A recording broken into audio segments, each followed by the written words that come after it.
Ето и повторение на проблемите на Бисер. Грешка на Бисера Серво след двойния скок.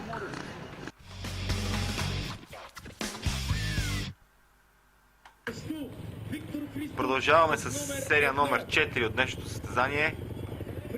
Михаил Митов, MG Racing срещу Виктор Христов, представител на Мотомак. 34 годишния Михаил срещу 23 годишния Виктор. Доста сериозна разлика във възрастта. И двамата с малко опит в суперкроса.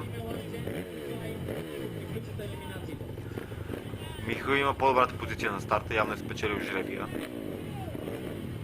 Михаил Митов е един представител на офроуда.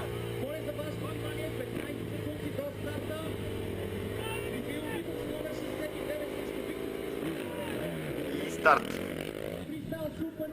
Успява да вземе старта Михаил Митов. Виктор е плътно след него. Опит за вътрешна траектория на Виктор Христов. Охо, грешка на Михаил Митов. Подхлъзна се на завоя и падна. Грешка на Михаил Митов. Изостана много. Нека видим каква е преднината на Виктор. Повече от една дължина на трасето. И да видим сега дали Михаил ще може да си върне позицията. Доста добре се справя Михаил Митов с трасето. Вчера го гледах на тренировките. Успя да хване рулетката.